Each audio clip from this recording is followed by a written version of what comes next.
Hai everyone, kenalin aku Evi. Aku salah satu working holiday visa maker di Australia. Setelah mengalami career break dari Indonesia selama 1 tahun, akhirnya aku mendapat kesempatan untuk bekerja di bidang farmasi di sini di saat aku masih menjalani working holiday. So, di sini aku mau berbagi pengalaman, berbagi cerita kepada teman-teman tentang journey aku, terus juga tentang mulai dari kenapa aku memutuskan untuk career break, kenapa aku bisa mengambil WHV, karena banyak banget di sosmed, di Instagram, di TikTok yang tanya gimana kak bisa dapet karir kerja sebagai farmasi di Australia. Nah, di sini aku mau bahas, semoga ini bisa menjadi insight dari aku buat teman-teman yang berminat. So, mari kita bahas.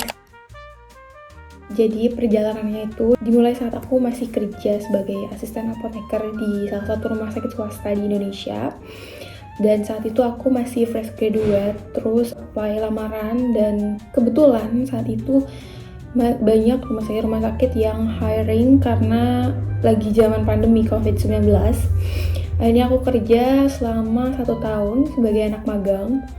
Lalu kemudian rumah sakit merekrut lagi untuk jadi karyawan kontrak, dan akhirnya aku bekerja selama 2 tahun.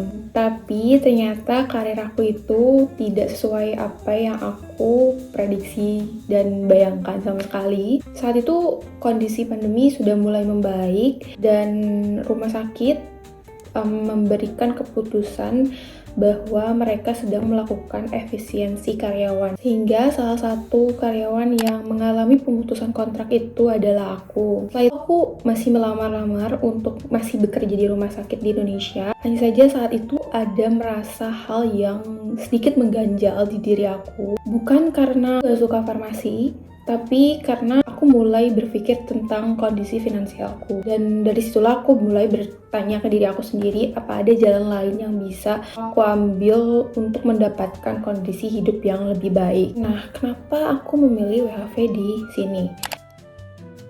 Setelah aku banyak research, menggali informasi, aku melihat kalau bekerja di luar negeri itu adalah salah satu jumping point kita untuk bisa memperbaiki situasi finansial, sekaligus untuk mengembangkan karir dalam jangka long term. Sekalipun misalnya aku harus mengalami karir break dulu. Dari semua pilihan itu, aku memilih untuk mengambil WHV. Kenapa WHV? Karena pada saat itu, Working Holiday Visa itu salah satu visa yang paling realistis untuk kondisi aku, baik dari segi finansial maupun dari segi requirements-nya.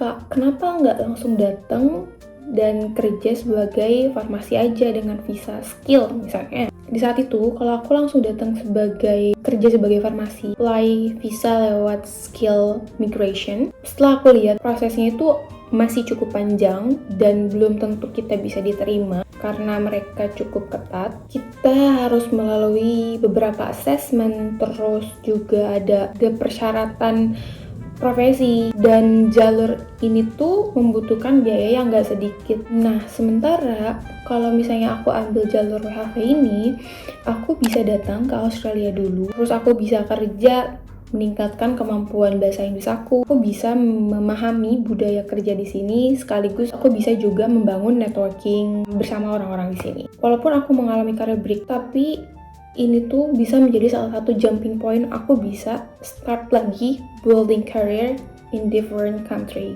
Bahas ke poin berikutnya. Kalau misalnya kalian interested juga untuk apply dengan WHV ini, gimana sih caranya?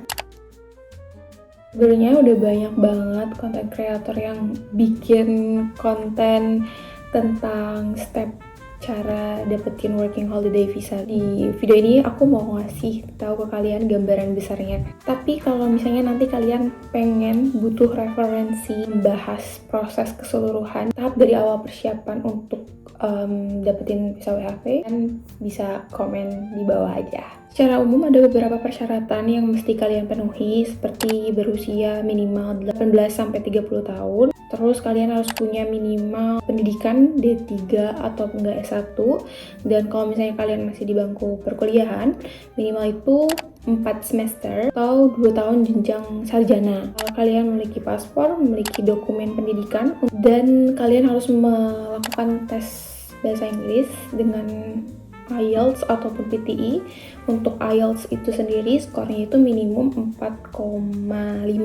Berikutnya memiliki dana sebesar $5.000 Australia atau setara, untuk kurs sekarang itu naik banget jadi di angka 63 jutaan. Nah, setelah semua syarat itu terpenuhi, kalian bisa mempelajari bagaimana proses untuk mendapatkan surat dukungan Working Holiday Visa dari Ditjen Imigrasi. Kalian itu mesti punya surat ini untuk bisa apply atau lodge visa nantinya. Dan karena pemerintah Indonesia ini sendiri ada kuota untuk visa ini, kalian mesti wajib mantengin terus imigrasi karena mereka akan terus mengupdate requirements, bahkan mungkin ada persyaratan terbaru. Apakah farmasi Indonesia bisa bekerja di Australia? Jawabannya bisa. Untuk prosesnya itu sendiri, di Indonesia kita punya IAI atau Ikatan Apoteker Indonesia untuk farmasis, dan kita punya PAVI atau Persatuan Ahli Farmasi Indonesia untuk tenaga teknis kefarmasian. Nah, di Australia sendiri juga sama, dia ada 2 organisasi. Untuk apoteker di Australia itu ada yang namanya APC dan ada VETASES, Vocational Education and Training Assessment Services. Kalau kalian apoteker di Indonesia dan ingin berkarya di sini, kalian harus daftar ke APC atau Australia Pharmacy Council, di mana proses untuk apoteker itu kalian harus eligibility test dulu, terus skill assessment, ada yang namanya ujian sama kayak di Indonesia atau UKOM, ada written exam and oral exam, dan setelah itu kalian bisa melanjutkan registrasi ke Pharmacy Board of Australia. Itu adalah sebagai bukti tanda kalian bisa melakukan praktek di sini. Dan untuk kalian tenaga teknis kefarmasian Indonesia yang pengen jadi pharmacy technician di Australia, jalurnya berbeda. Kalian melakukan skill assessment lewat VETASES. Setelah itu barulah kalian memilih jenis visa yang akan kalian apply. Karena untuk bisa kerjanya sendiri, kalian butuh visa. Karena Australia ini banyak banget jenis visa, dimana kalian bisa cek di SOL atau Skill Occupation List. Kalian bisa cek, nanti aku cantumin di sini. Dimana untuk farmasi sendiri ada banyak pilihan jenis visa yang bisa kalian ambil. Kalian bisa cek dari masing-masing visa itu mana yang kalian ingin apply, sesuaikan dengan purpose dan juga kondisi kalian. Dan sebagai notes atau reminder, masuk ke dalam skill occupation list bukan berarti kalian tuh udah dapat visanya, enggak, tapi kalian harus mengikuti prosedur dari setiap persyaratan visanya itu sendiri. Jadi agak banyak persyaratan di visa juga ada, persyaratan dari profesi, regulasi profesi kaliannya juga sendiri juga ada. Jadi benar-benar kalian harus bisa research. Tambahan lain, ada pengecualian untuk beberapa visa lain seperti working holiday visa atau student visa. Jadi kita tuh nggak harus melakukan skill assessment dulu untuk dapetin visa ini. Karena skill assessment itu bukan persyaratan utama. Kamu bisa datang ke sini dengan visanya dulu. Nanti kalian bisa menjalani registrasi untuk ke APC dan lain-lainnya. Pas kalian udah di sini, jauh lebih mudah.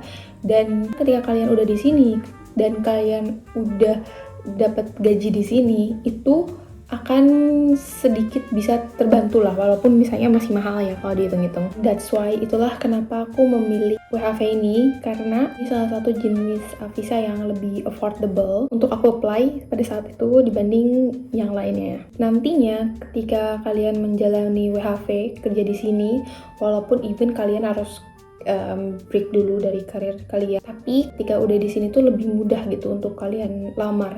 Dengan pengalaman kalian di Indo, kalian bisa untuk kerja yang masih relate. Jadi untuk beberapa visa tadi itu memang kalian apply visanya dulu, kemudian kalian bisa membangun karir di sini. Kan kalian skill assessment dulu. Jangan kalau misalnya cari skill migration, maka kalian harus melalui tahapan skill assessment dulu baru mendapatkan visa. Kalau kalian ingin tahu gimana caranya, nanti akan aku buatkan videonya khusus karena ini pembahasannya panjang banget dan berbeda antara APC dan VETASES. Aku akan share sepengetahuan aku tahapan yang bisa kalian ambil kalau misalnya kalian ingin datang ke sini dan berkarir sebagai farmasis ataupun pharmacy technician. Oke, the next one, apa sih yang aku lakuin biar keterima di farmasi?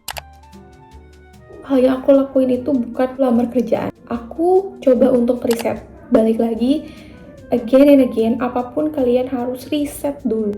Mau mencoba apapun, riset. Aku riset tuh dari lowongan kerjaan yang ada di SIG. Aku ketik misalnya nih, pharmacist atau pharmacy technician. Aku cari lowongan itu, syarat apa sih yang mereka mau.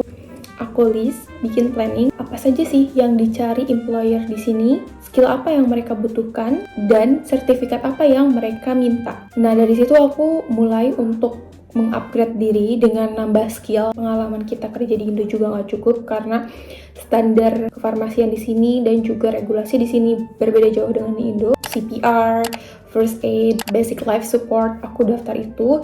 Dan untuk farmasinya sendiri, S2, S3 Pharmacy Medicine Training. Itu sebenarnya short course, bukan long course seperti sertifikat 3. Alhamdulillahnya kemarin ada yang aku coba untuk apply dan alhamdulillahnya aku keterima. Kenapa aku memilih langkah research dulu? Tujuannya itu sederhana. Aku ingin menunjukkan kalau walaupun aku berasal dari negara lain, tapi aku bisa bekerja di regulasi ataupun standar kerja farmasi di sini. Aku ingin membuktikan itu kepada employer so mereka trust to us dan mereka mau mempekerjakan kita di company mereka. Tentunya prosesnya gak gampang.